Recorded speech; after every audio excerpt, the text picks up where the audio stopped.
उस्मान सिद्दीकी साहब तुसें शुक्रिया कि तुसें असां टाइम दिता। बड़े अरसे तो दिल है कि तुसें नाल कोई गल करा, पर आना बैना तो जरा दूरी दी वजह नाल नहीं। तुसी दसो कि तुसां केड़े गिराए ने हो? चुगताई साहब बहुत शुक्रिया कि तुसां खसूसी रहमत फरमाई है और मेरे को तशरीफ़ लाए हो। साढ़ा बेसिकली ग्रां सर हजरो नाल यासीन कलां ना इन्ना ग्रां में और यासीन कलां नाल साढ़ा तल्लक है मेरा। और मेरे वालिद साहब मरहूम अल्लाह पाक उन्होंने मगफरत करे, उन मुलाजमत के सिलसिले च अटक ही आए, ग्रां छोड़ के आए तो असी अटक ही मेरी पैदाइश है, लेकिन ग्राएं नाल सिलसिला हुणी तक जारी है। साडा अल्हम्दुलिल्लाह वालदैन अपना मकान उत्थे जड़ा आबाई मकान है वो मौजूद है,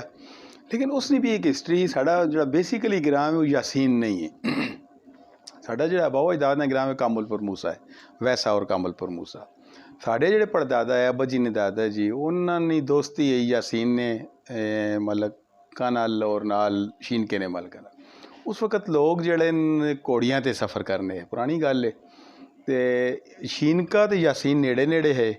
तो कामुलपुर मूसा या वैसा जड़ा वो थोड़ा फासले ते आ। तो साढ़े वडेरियां ग्रावां मियाँ जी आखने,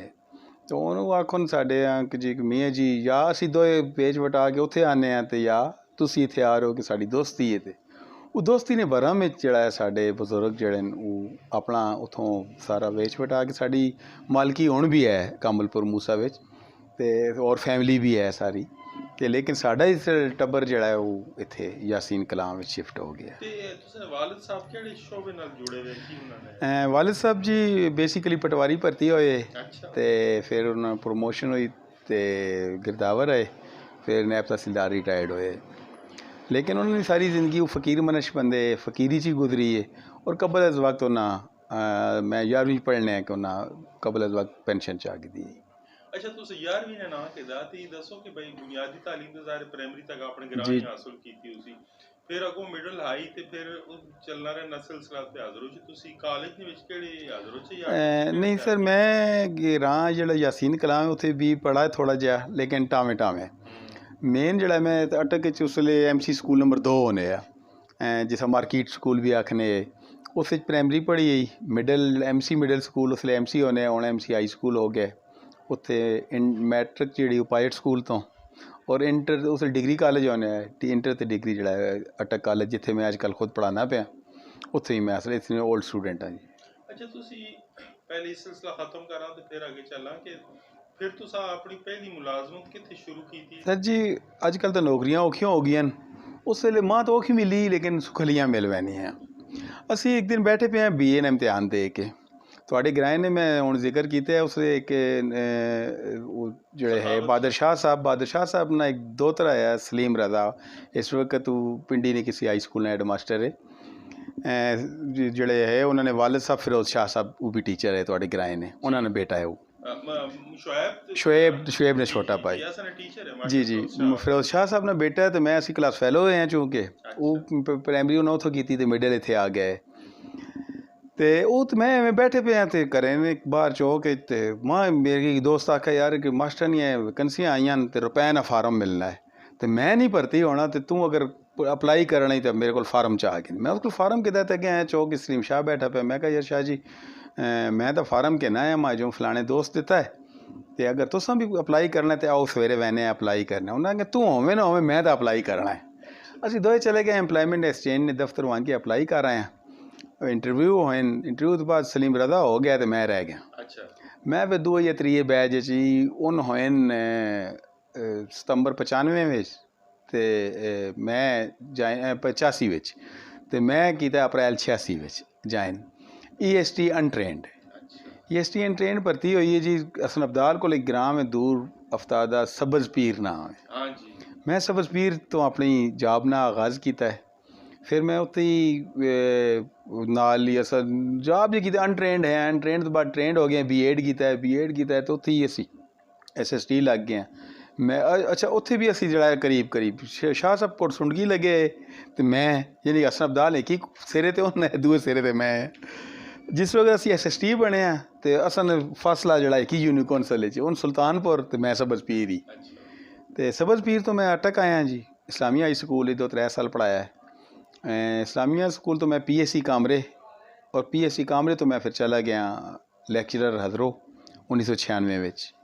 ਇਡਾਕ ਤੇ ਆ ਉਸ ਵੇਲੇ 2000 ਚ ਛੋੜ ਦਿੱਤਾ ਆ ਇਡਾਕ ਤੇ ਫਿਰ ਮੇਰੀ ਸਿਲੈਕਸ਼ਨ ਹੋ ਗਈ SS ਇਕਨੋਮਿਕਸ ਮੇਰੇ ਕੋਲ ਮਾਸਟਰ ਇਕਨੋਮਿਕਸ ਵੀ ਹੈ ਉਸ ਤੋਂ 3 ਸਾਲ ਬਾਅਦ ਮੇਰੀ ਉੱਥੇ ਕੋਈ ਐਡਜਸਟਮੈਂਟ ਨਹੀਂ ਹੋਈ ਤੇ ਮੈਂ ਫਿਰ ਜਿਹੜਾ ਹੈ ਦੁਬਾਰਾ PPSC ਦਾ ਐਗਜ਼ਾਮ ਦੇ ਕੇ ਦੁਬਾਰਾ 2003 ਵਿੱਚ ਫਿਰ ਦੁਬਾਰਾ ਹਜ਼ਰੋ यानी कि हज़रों तो मैं अटक भी आया अटक तो मैं छोड़ के SS बन गया शादी खान अच्छा अच्छे जे का हायर सेकेंडरी स्कूल शादी खान तो फिर मैं दोबारा कॉलेज कैडर हज़रों और होनी तक कॉलेज कैडर जी एज असिस्टेंट प्रोफेसर काम करना पे जी ਨਾਲ ਨਾਲ ਤੁਸੀਂ ਪੁੱਛਣਾ ਚਾਹਨਾ ਕਿ ਤੁਸੀਂ ਫਿਰ ਲਿਟਰੇਚਰ ਦੇ ਕਿਹੜਾ ਜਾਈ ਕਿਸ ਤਰ੍ਹਾਂ ਤੁਹਾਨੂੰ ਸ਼ੌਕ ਲੱਗਾ ਲਿਟਰੇਚਰ ਸਰ ਜੀ ਲਿਟਰੇਚਰ ਚ ਇਸ ਤਰ੍ਹਾਂ ਹੈ ਕਿ ਬਚਪਨ ਤੋਂ ਸ਼ੌਕ ਹੈ मैं तुसानू जिक्र किया है और मेरी जी पहली किताब है सदराना कार उसने दिबाजे भी मैं लिखा है कि साढ़े अब्बा जी जिस मैं हूँ जिक्र किया है कि फ़कीर में नशबंदे है उन मरी ने बाबा लाल शाह ने मुरीद है और उन्होंने मुहब्बत है जिथे एक बैठक बनाई पी उस बैठक जिस से तकीए ना देने उस तकीए ते हर जुमरात कवाली होनी है और आस पास ने जोड़े देहात हैं उन्होंने मिर्जे ने जस्सियाँ ने सरवाले शकतर ने कवाल पार्टियाँ 3-3 4-4 आनी है दौर ये मेरे बचपन चाहिए अच्छा उन्हें कवाला ना जोड़ा एक निज़ाम होना उन्हें वो जो करने के स्टार्ट करने यानी कि एक 2 शेर हमदिया पढ़ के उस तो बाद नातिया कलाम पढ़ने नातिया कलाम तो बाद उन मनकबत पढ़ने उस तो बाद विचकार जड़ियाँ अगलियाँ मनकबत जोड़े बुजुर्ग है उन्होंने शान पढ़ के एंड ते जड़ा है ना वो वाक़या करबला नहीं कोई नोआ या कोई इजी चीज़ पढ़ने अच्छा उस मैक्सिमम जी पंजाबी होनी है उस लिए असीं उन्होंने सुनने हैं तो वो बस एक चीज़ जी कि जिस माहौल तुम गुजरने हो वो कहते हैं तो उस थोड़ा शौक होना उन्हें उस वेले कि चलो जी शायरी लिखा स्टार्ट त्रुटि भजी थोड़ी वो भी कोशिश की है उस वक्त भी उत्थे भी जेड़े बंदे आने उन्होंने को मैं सलाह कहना मैं तेरे दूसरी तीसरी चौथी पंजवीं सारी बचपन की गल्लां पे करना तो उत्थे जेड़े उस बने पढ़े लिखे लोग आने खसूसी तौर मैं याद आने सेंट्रल पंजाब ने इकबाल शाह साहब आने कवाली भी पढ़ने होने ते रहने बाता रहे तो इतने वो आवन जुमरात 8-8 10-10 दिन रहने होना असा को एक मेज़मान नहीं भुगताया हुआ ना साढ़े अब्बा जी को यकीन नहीं 2-2 महीने तक जी कई साढ़े अब्बा जी को मलंग फकीर आन के टिके रहने होने तो शाह होरी रहने उन्हें को कहने एक होने MA जबार साहब कवाल थे बिहारी है लिखने होने MA जबार कवाल ढाका वाले अच्छा उन उर्दू बहुत अच्छी होनी है अंग्रेज़ी बहुत अच्छी है उन्हें को असी उर्दू ने यानी कि गज़लां सुना कोई मतलब हमें भी उन्हें आवन डेली आवन राती खाना छाना खा के चाह पी कई बार उत्ते लेट रहन कई बार बिहार कॉलोनी मुड़ वंजन उन्हें क्वार्टर कोई जारी होया पे तो इस तरीके से सर जी वो खसूसी तौर पर मैं जिक्र करना होना कि जो करबला पंजाबी वाले पासे रुझान जो वो करबला ने वाक़यात जो कवालों को सुन के तो वो जी जी वो कोनी यही तो उस पंजाबी फिर जी मेरे ख्याल से 70-80-85 बल्कि 90 तक जड़ा ना वो ज्यादातर जेड़े उर्स होने या मेले होने या जेड़े कवाल होने असने मकामी इवन सांग जेड़े लगने जी ये सिस्टम है पंजाबी कोई कोई बंदा दरमियान च फारसी ने भी चीज़ां आ मगर पंजाबी बिल्कुल अच्छा खैर थोड़ा आगे बढ़ने तो फिर जिस वेले तुसी कॉलेज च आए हो तो फिर ये सिलसिला आगे बढ़दा है की होया पंजाबी नाल वही जेड़ी मोहब्बत है जिस वक्त मैं इंटर फर्स्ट ईयर दाखिल होया तो मैं इंटर तो पंजाबी पढ़ी और मैं वाइड स्टूडेंट होने पूरे क्लास साढ़े मेरे पहले से जो उस्ताद होने खुदा बख्शे ने पिछले दिन पता लगा फौत हो गए डॉक्टर गुलाम रसूल आज़ाद शेखुपुरे तो उन्होंने चक्कर लगे तो वो मेरे पहले उस्ताद है जी उन 3-4 महीने ही रहे उस वक्त ज़ियाद ने दौर जैसा बाद पता लगा जी कि जो प्रोफैसर उन्होंने एंटी दिमाग ने है उन्होंने बड़े दूर सटे आ जिसने साढ़े को छब हाँ इनकलाबी है उस सिलसिले उन्होंने साहिवाल तो पट के अटक जड़ा है उन्होंने भेजा गया तो वो फिर कुछ अरसे बाद वो चले गए फिर 2-4 महीने बगैर उस्ताद तो ही गुजारा किए उस तो बाद जो राजा ज़िया रहमान साहब की सिलेक्शन हुई उन आए तो और 4th ईयर तक मैं फिर उन्होंने सिंगल टीचर नहीं सिंगल स्टूडेंट नहीं हैसीयत नाल जड़ा मैं पढ़ा है जी शौक है ना पढ़ने ना जी तो उस दौरान जिस तरह पे दसने पे शायरी भी थोड़ी बहुत करनी शुरू कर दी शुरू में ज़ाहिर हो जिस को तहरीक मिली ना तो जड़े आके पढ़ने हज़रत इमाम हुसैन निशान मनकबत या दूसरी चीज़ और इसके अलावा कवाल जो और चीज़ें पढ़ने तो फिर तो आप शायरी जड़ी कदों तक जारी रखी होना तक बस नहीं सर हुण तो बहुत कम लेकिन ये कि स्टार्ट उस वक्त कुछ नज़मां कुछ गज़लां लिखियां ही पंजाबी विच ही ते बल्कि मैं वहना होने इत्थों सैकलां ते अजीम भट्टी साहब कोलों उन वीकली आने होने ते उन्हां कोल मैं वन के उन्हां कोल भी थोड़ा बहुता जो भी कुछ सीखना कुछ सिखाना कोई सलाह करना कोई गुफ्तगू करना मतलब मैं अज्ज तक याद है कि मैं सैकलां ते उन्हां कोल वहना मैं भी सबर पीरो आवां ते उन भी वीकली आए पे हों ते फिर इतवार वाले दिन मैं उन्हां कोल हाज़र होना होने ते लेकिन उस तो बाद जिहड़ी जिसलै मेरा दुआ सलाम स्टार्ट ते नहीं इतना होया लेकिन डॉक्टर नौशाद साहब नाल होया तो उन्हें एक तहरीक पैदा की कि भाई शायर बहुत ज़्यादा न तुसी जिहड़ा है ना नसर वाले पासे आओ ते उन्होंने जिहड़ी तहरीक देने नाल या मोटिवेशन नाल मैं फिर नसर लिखनी शुरू की और पहले जड़ा है सब तो पहले 2008 नहीं उस तो पहले मेरा सदरा नकार आ चुके हैं तो 2008 फिर उसी तहरीक नहीं थी सर समझ लो कि मैं अदरो कॉलेज 1982 पढ़े हैं लेकिन 2008 तक उस ना मैगजीन जारी नहीं होया 2008 प्रिंसीपल ने इस गल ते रागब किया कि जी इतने मैगजीन होना चाहिए तो फिर उत्थे असां संगम नाए ते मैगजीन जारी किया 2008 और उस भी मेरा जड़ा मजमून है वो पंजाबी छाछी लहजे विच ही है और अच्छा उस तो बाद जी एक सकाफत जी होनी ने उस तो इंसान दूर नहीं हो सकना और मेरा एक नज़रिया है कि सकाफत जी ने वो बाहरी चीज़ है एक परमानेंट पेटेंट चीज़ तो उसने ही वजह है कि जड़ा मेरा यह है ना कि लोक रस्मां ही है लोक रस्मां दे गीत जड़े ना उन्हें ते ही मजमून है उसने उत्ते संगम 2008 ना पहला जड़ा शुमार है जिसने मैं चीफ एडिटर हैं ते उस तो बाद अच्छा तुसा सदर नकार ने जिक्र तक कीता वो छप गई पर ये दसो कि तुसा पहले अफसाना जो कदों शुरू कीता है लेकिन अफसाने की तरफ किस तरह आए हो तुसी सर जिसरी अर्ज किया कि इन्हें आखने तो बाद तकरीबन लेकिन उस तो पहले सर मैं कॉलेज दौर भी जिसले नाल शायरी त्रुटि भजी करना है उसले मैं थोड़ा बहुता लिखना रहना है बल्कि मैं अज तक याद है कि मैं उस वेले एक लिखा है छोटा जहा अस्सलाम वालेकुम ते शाकिर अल कादरी साहब उर्दू च लिखा है तो मैं उसी ने किस्म ना पंजाबी च पढ़ा के ते जमील पाल साहब ने वो रसाला उत्थों छपना होना सवेर सवेर उसले एक रसाले की सूरत हूँ तो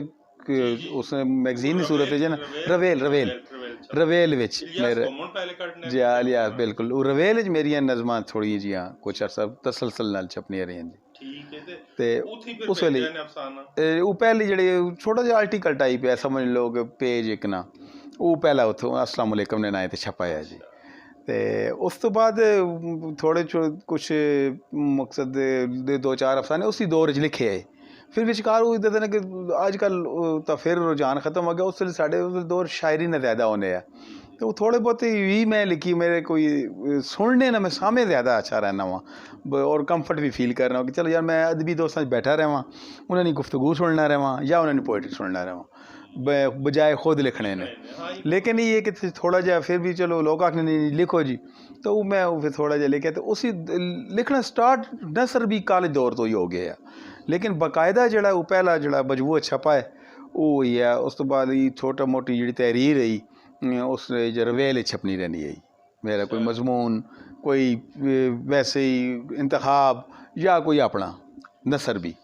रवेल छपना रहे रवेल ज़ाहिर अच्छा रवेल नाल तारीख भी दुरुस्त होनी है आजकल तो सब एक भी उसी ऑनलाइन डॉक्टर करामत हाँ जी करामत मुगल ना जी बहुत अच्छा कहानी लिखने वाले जी क्योंकि इंटरव्यू पंजाबी ने वाला जी बिल्कुल ते विच उन्होंने जिक्र खैर भी आ गया जी बिल्कुल अच्छा क्योंकि उसकी पूरी तारीख है इलियास कुमर जी नाल रवेल ते फिर उन्होंने पर्चे कटे बिल्कुल फिर इस तो अलावा साहित जेड़ा बड़ा वो पर्चा कटने इलियास कुमर ने बहुत ज्यादा काम है जी बल्कि जमील पाल इलियास इकट्ठी है पहले फिर वक्त चलो वो ज़ाहिर अपने अपने सिलसिले बने बन गए खैर ये गलत है कि अच्छा फिर उस तो बाद तो सनी किताब जिस छपी मंज मेरे को तो खैर देर नाल पहुंची क्योंकि मैं अपने इलाके च बहुत कम आना होना है उस तो बाद नाले दोस्त जेड़े बहुत ही भी कोई बाकायदा तंजीमा वड्डी सतह ते नहीं आईयां दोस्त बहने हुन भी जेड़े दोस्त बहने नु किते मिलने मुख्तलिफ जगह तो मगर बाकायदगी नाल ही नहीं कि 15 दिन बाद या 8 दिन बाद तो बहरहाल बड़े अच्छे तरीके नाल काम कर रहे हैं और बड़ी खुशी नी गल है मिर्जा आमिन बेग नु छाछी लहजे ने बहुत बड़ा नाम है परवीन मलिक साहब जिन्हें हुन किताब आई है ਔਰ ਇਸ ਤੋਂ ਇਲਾਵਾ ਹੋਰ ਜਿਹੜੇ ਨਾਂ ਨੂੰ ਇਸ ਤਰ੍ਹਾਂ ਦੇ ਜਿਹੜੇ ਨਾਂ ਆਏ ਉਸਨੇ ਨਾਲ ਬਾਅਦ ਸਰਦੂਸਨੀ ਕਿਤਾਬ ਆਈ ਉਹਨਾਂ ਨੇ ਕਿਤਾਬਾਂ ਤੋਂ ਚूंकि रहने भी उस पास जी हाँ मरकजी जगह ਤੇ ਲਾਹੌਰ ਨੇ ਜਿਸ ਤਰ੍ਹਾਂ ਪ੍ਰਵੀਨ ਆਪਾ ਰਹਿੰਦੀ ਹੈ ਤੇ ਪੰਜਾਬੀਅਤ ਵੀ जी ਬਹੁਤ ਲਾਇਕਲ ਵਾਪਸਤਾ ਇਸ ਤਰ੍ਹਾਂ ਮਿਰਜ਼ਾ ਸਾਹਿਬ ਜਿਹੜੇ ਉਹ ਵੀ ਆਪਣੇ ਕੰਮ ਨੇ ਲਿਹਾਜ਼ ਨਾਲ ਸ਼ੁਰੂ ਤੋਂ ਇਸਲਾਮਾਬਾਦ जी ਪਿੰਡੀ हाँ ਜਾਂ ਫਿਰ ਇਧਰ ਵੀ ਆਨੇ ਰਹੇ ਮਗਰ ਤੁਸੀਂ ਨੇ ਜਿਸ ਮੈਂ ਕਿਤਾਬ ਕੀਤੀ ਤਾਂ ਉਸ ਤੋਂ ਬਾਅਦ ਮੈਂ ਪਤਾ ਲੱਗਾ ਕਿ ਤੁਸੀਂ ਅਫਸਾਨੇ ਥੋੜੀ ਜਿਹੀ ਗੱਲ ਕੀਤੀ ਹੋਈ ਤੁਸੀਂ ਅਫਸਾਨੇ ਨੇ ਜ਼ੁਬਾਨ ਜਿਹੜੀ ਉਹ ਬਿਲਕੁਲ ਹੀ ਆਪਣੀ ਕਿ ਉਸਨੂੰ ਜਿਸ ਬੰਦਾ ਪੜ੍ਹਨਾ ਤੇ ਬਿਲਕੁਲ ਇਹ ਲੱਗਣਾ ਜਿਸ ਤਰ੍ਹਾਂ ਆਪਣੇ ਘਰ ਬੈਠਾ ਹੋਵੇ ਜਾਂ ਗ੍ਰਹਿ ਵਿੱਚ ਗੱਲਾਂ ਪੈ ਕਰਨਾ ਹੋਵੇ ਬਲਕਿ ਪਿਛਲੇ ਦਿਨਾਂ 'ਚ ਇੱਕ ਅਫਸਾਨਾ ਸਨ ਇਸ ਚੈਨਲ ਵਿੱਚ ਬਹੁਤ ਜ਼ਿਆਦਾ ਪਸੰਦ ਕੀਤਾ ਗਿਆ ਤੁਸੀਂ ਇੱਕ ਅਫਸਾਨਾ ਪੜ੍ਹ ਕੇ ਸੁਣਾਇਆ ਗਿਆ ਵੇ ਤਾਂ ਬਹੁਤ ਸਾਰੇ ਲੋਕਾਂ ਨੂੰ ਦੋਸਤ ਆ ਜਿਹੜਾ ਉਹ ਪਸੰਦ ਕੀਤਾ ਵੇ ਤੇ ਇਹ ਤੁਸੀਂ ਜਿਹੜੀ ਮਾਦਰੀ ਜ਼ੁਬਾਨ ਨੀ ਜਿਹੜੀ ਚਾਸ਼ਨੀ ਆਪਣੇ ਇਲਾਕੇ ਨੀ ਛਾਛਨੀ ਇਸ ਨੇ ਲਾਣੇ ਦੇ ਵਿੱਚ ਕਾਫੀ ਹੱਦ ਤੱਕ ਤੁਸੀਂ ਕਾਮਯਾਬ ਹੋ ਇਸ ਦੇ ਨਾਲ ਗੱਲ ਹੀ ਕਰਨੀ ਹੈ ਕਿ ਹੁਣ ਕਿਉਂ ਨਹੀਂ ਹੋਰ ਕਿਉਂ ਨਹੀਂ ਤੁਸੀਂ ਲਿਖੇ ਜਾਂ ਨਹੀਂ ਲਿਖਦੇ ਇਸ ਤਰ੍ਹਾਂ ਜੀ ਕਿ ਜਿਸ ਵਕਤ ਮੈਂ अर्ज की कि मैं भट्टी साहब को बहना होने मां परवीन मलिक नाल और तारफ कराने वाले और उस नाल अहमद बेग साहब नाल हालांकि मां बाद जो क्लीयर होया कि अहमद बेग साहब मेरे मालेदार है ਹੁਣ ਬਿਜਲੀ ਘਰ ਰੋਡ ਤੇ ਹੁਣ रहने हैं उस तो पहले रोड ਤੇ ਅਸੀਂ रहने हैं ਜੀ मतलब इतना एक फ़र्क है एक रोड जी बिल्कुल आवाज़ दे तो पहुँच दी ਜੀ ਛੋਈ ਰੋਡ ਤੋਂ ਬ੍ਰਾਂਚਿਸ ਰੋਡ 'ਚ ਮੁੜਨੇ ਆ ਨਾ ਜੀ ਹੁਣ ਬਿਜਲੀ ਘਰ ਰੋਡ ਦੇ ਉਹਨਾਂ ਨੇ ਬਜ਼ੁਰਗਾਂ ਨਾਲ ਘਰ ਮੁਗਲ ਸਰਾਏ ਉਹਨਾਂ ਨਾਂ ਦਿੱਤੇ ਆ ਤੇ ਅਸੀਂ ਉਰਲੀ ਗਲੀ 'ਚ ਆ ਤੇ ਅਹਿਮਦ ਬੇਗ ਸਾਹਿਬ ਨੇ ਕਿੱਸਾ ਕਹਾਣੀ ਜਿਸ ਮੈਂ ਪੜ੍ਹਾ ਹੈ ਔਰ ਉਸ ਤੋਂ ਬਾਅਦ ਅਹਿਮਦ ਬੇਗ ਸਾਹਿਬ ਮੇਰੇ ਕੁਲੀਗ ਵੀ ਰਹੇ ਨਟਕ ਕਾਲਜ 97 98 ਵਿੱਚ ਤੇ ਫਿਰ ਨਾਲ ਪ੍ਰਵੀਨ ਮਲਿਕ ਸਾਹਿਬ ਨੇ ਸਾਹਿਬਾਂ ਨਾਲ ਮੁਲਾਕਾਤ ਨਹੀਂ ਹੋਈ ਪਈ ਲੇਕਿਨ ਨਾਂ ਸੁਣਾਇਆ ਭੱਟੀ ਸਾਹਿਬ ਦੱਸਿਆ ਜੀ ਕਿ ਉਹਨਾਂ ਨਾਲ ਸ਼ਬਾਗ ਨਾਲ ਹੀ ਤਲਕ ਹੈ ਔਰ ਫਿਰ ਉਸ ਵੇਲੇ ਉਹਨੂੰ ਫਿਲਮਸ ਐਂਡ ਪਬਲੀਕੇਸ਼ਨ ਵਿੱਚ ਜੌਬ ਕਰਨ ਡਾਇਰੈਕਟਰ ਹੈ ਜੀ ਡਾਇਰੈਕਟਰ ਹੈ ਜੀ ਜਿਸ ਵੇਲੇ ਮੈਂ ਉਹਨਾਂ ਨਾਲ ਮੁਲਾਕਾਤ ਹੋਈ 2004 ਵਿੱਚ ਜਦੋਂ ਅਸੀਂ ਗਏ ਹਾਂ ਇੰਡੀਆ ਤਾਂ ਪ੍ਰਵੀਨ ਮਲਿਕ ਵੀ ਹੈ ਉਸ ਵਿੱਚ ਅਹਿਮਦ ਬੇਗ ਸਾਹਿਬ ਤਾਂ ਨਹੀਂ ਹੈ ਉਹਨਾਂ ਕੋਲ ਮੈਂ ਪੁੱਛਿਆ ਉਹਨਾਂ ਨੇ ਨਹੀਂ ਮੈਂ ਨਹੀਂ ਹਾਂ ਤੇ ਅਹਿਮਦ ਬੇਗ ਸਾਹਿਬ ਨੇ ਤੇ ਇਹਨਾਂ ਨੇ ਜਿਸ ਕਿਤਾਬ ਪੜ੍ਹੀ ਮੈਂ ਨਿੱਕੇ ਨਿੱਕੇ ਦੁੱਖ ਤੇ ਉਸ ਵਿੱਚ ਪਹਿਲੇ 2-3 ਗਾਲਬਨ ਅਫਸਾਨੇ ਉਹਨਾਂ ਨੇ ਟਕਸਾਲੀ ਚਾਹੇ ਬਕਾਇਆ ਛਾਛੀ ਚਾਹੇ ਜਾਂ 3 ਅਫਸਾਨੇ ਛਾਛੀ ਚਾਹੇ ਬਕਾਇਆ ਟਕਸਾਲੀ ਮੈਂ ਜੋ ਭੁੱਲਣਾ ਇਸ ਵਿੱਚ ਤੇ ਅਹਿਮਦ ਬੇਗ ਸਾਹਿਬ ਨੇ ਤਾਂ ਕਿੱਸਾ ਕਹਾਣੀ ਮੈਂ ਫੁੱਲ ਪੰਜਾਬੀਅਤ ਵੀ ਬੋਰਡ ਹੀ ਸ਼ਾਇਆ ਕੀਤਾ ਹੈ